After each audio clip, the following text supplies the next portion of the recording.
Muraho neza. Muri ino video ngiye kukwereka uburyo ukoresha ukabona amayinite y'ubuntu kuri telefone yawe. Ahangaha uhabwa amayinite asanzwe ku buryo ukanda akanyenyeri 131 urwego ukayabona kuri balance. Muri ino video ngiye kukwereka step by step uburyo bigenza kugira ngo ujye ubona ano mayinite y'ubuntu buri munsi. Ya urumva rero ko niba ugikoresha amafaranga asanzwe ugura amayinite buno buryo bwagufasha cyane ko ahangaha uhabwa amayinite y'ubuntu 1000, 2000, 3000 kuzamura y'ubuntu kandi nta kintu gikomeye wigeze ukora. Ya wenda ushobora kuba urimo kwibaza uti ese bino bintu birakora, urimo gushidikanya, gusa ngiye kukwereka step by step, ngiye kwereka uburyo bigenza kugira ngo ano mayinite y'ubuntu uyinjize. Ya by'umwihariko kandi ino video iraza kurangira uhite uhabwa amayinite 300 y'ubuntu bitewe nuko ukoresheje link yanjye nasize muri description. Ya tunatangiye urabona muri screen yanjye ahantu ndi. Ahangaha kugira ngo uhagere nuko uza gukora muri link nasize muri description cyangwa se ukareba muri comment hasi iyo link ukayikoraho. Iyo link iraza guhita ikuzana ahangaha. Numara kugera ahangaha ikintu ukora no kuza ugakora hano h'umukara, hano handitse ngo Google Play, niho uza guhita ukora. Murabona ko hariho amafaranga barimo kumbwira ati numara kudownloadinga ino application uraza guhita uhabwa amafaranga 300 ariko akugereho ari amayinite. Ya ayangaya aka kanya nitumara kuidownloadinga urahita uyahabwa, nta kintu kirenze bisaba ngiye kukwereka uburyo bigenza. Uraza ukore install, ubonye ahantu ngoze install uhite uyidownloadinga app ije muri telefone yawe. Ngiye kukwereka uburyo bigenza, nago ari amafaranga 300 yonyine ari ubonye uhabwa. Hari amafaranga menshi ukorera ariko akugeraho ari amayinite. Nta bundi buryo uyakorera usibye kujya muri application ugakora utuntu duto cyane ngiye kukwereka.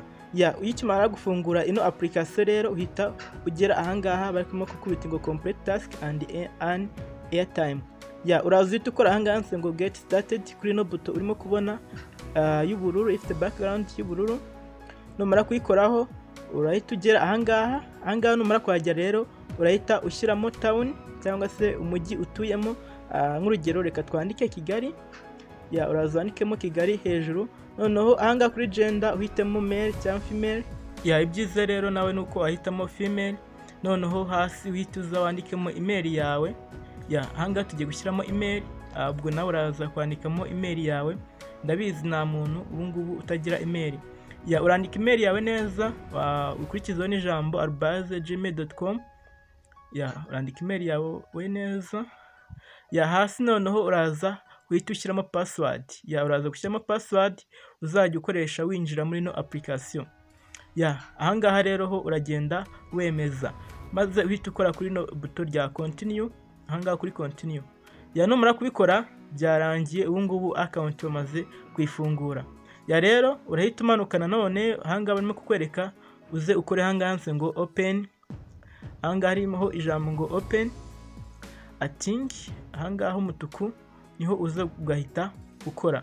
Ahangaha nyine barimo kutubwira ngo tujye muri ino website dufunguremo account. Byonyine ni website abantu bajyeho bakiga dufunguremo account kubera ko nubundi niyo ifasha ino application kugira ngo igitanga nano mayinite. Ya uraza rero ukore hara kuri open ating uhita uyigeramo. Urarindira gatoya ahangaha ndabizi bitinda codinga. Uraza uhita uyigeramo uhita ukora ahangaha kuri register hejuru ja buto riri iburyo hejuru. Ya numara kurikoraho urahita ugera ahangaha bakubwira uti register ucreating account. Ya ushobora gucreating account rero ukoresheje email cyangwa se ugakoresha Google. Reka ngiye nikorere ahangaha nsego Google. Hano hari logo ya Google n'ubundi nuyikoraho bahita kwereka email ufite muri telefone uhitemo iyo ushaka gukoresha. Ya reka mitemo iyi ngiyi. Numara kubikora birarodinga gato uhita ukora ahangaha ngo confirm. Ya ngubu ibi ngibi dukoze ndabizi ko birangiye. Ubungubu amayinite kuri balance yacu yagezeho. Murabona ko account twayikoze muri no website batubwiye amayinite 300. Ubungubu turakenyereyeho kubera ko ukoze cyangwa se wakoresheje link y'undi muntu. Ino link nkoresheje nyine ni y'umuntu yamaye, ni mpamvu ano mayinite base bayama.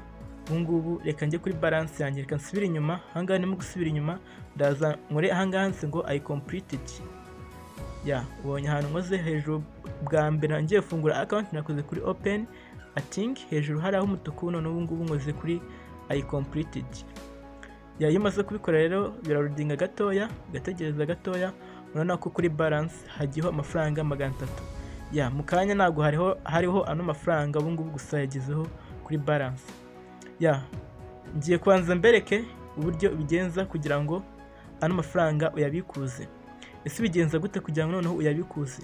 Ndaza no kukwereka ubundi buryo ugenda ubona andi mafaranga menshi ku buryo uzajya ubona amafaranga y'amayinite agera muri 500, 1000 kuzamura. Ya uraza ukore kuri redeem, numara gukora kuri iriya jambo rya redeem rya ry'icyatsi wabonaga inyuma, uraza uhita ushyiramo nimero za telefone ahangaha. Ya urabona ko nshyizemo nimero za Tigo, gusa barambwira uti Tigo ntabwo ubu ngubu birimo gukunda, ubu ntabwo irimo gukorana na Tigo, reka nshyiremo nimero za MTN. Ya ndashyiramo nimero za MTN, ubwo nawe uraza gushyiramo nimero zawe.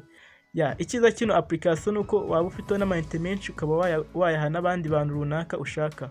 Mbona ko mbyemeje kuri balance amayinite yanjye ahise avaho, mbona ko hasigayeho 0 kandi hariho 300.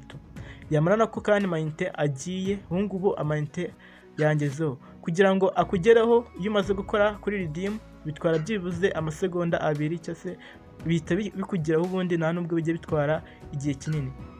Ya reka mbereke noneho uburyo ushobora noneho kubona andi mayinite menshi.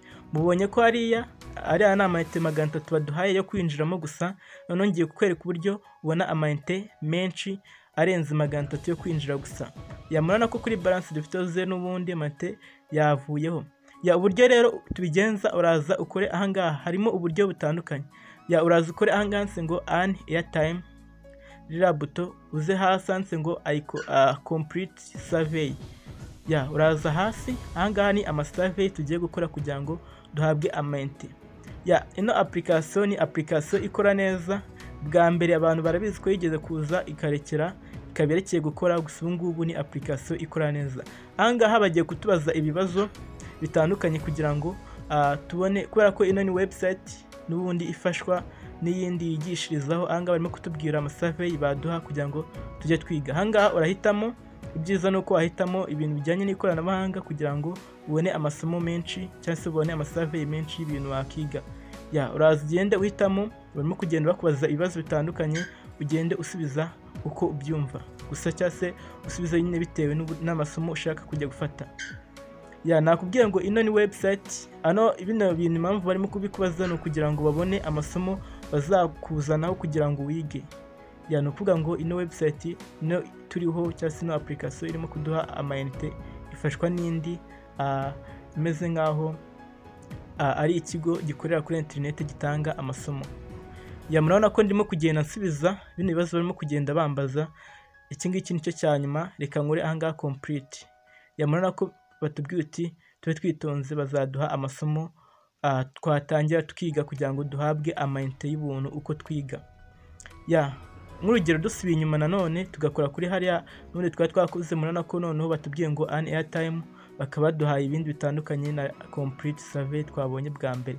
Ya uraza ukore kuri ino buto, n'ubundi ino buto yo hasi ngo get recommendations.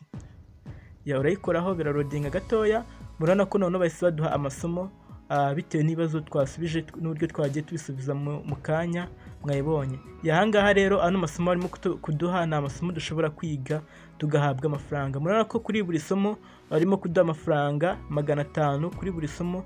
Turamutse dukozeho tukiga tukaza tugakora ahangaha I completed, bahita baguha amafaranga 500 kuri balance, ukaba wahita uyabona ugahita uyabikuza. Ya rero ushaka waza ugakora nanga ngo get notified about new task kugira ngo nibabona task nshyashya bazajya bahita baguha SMS.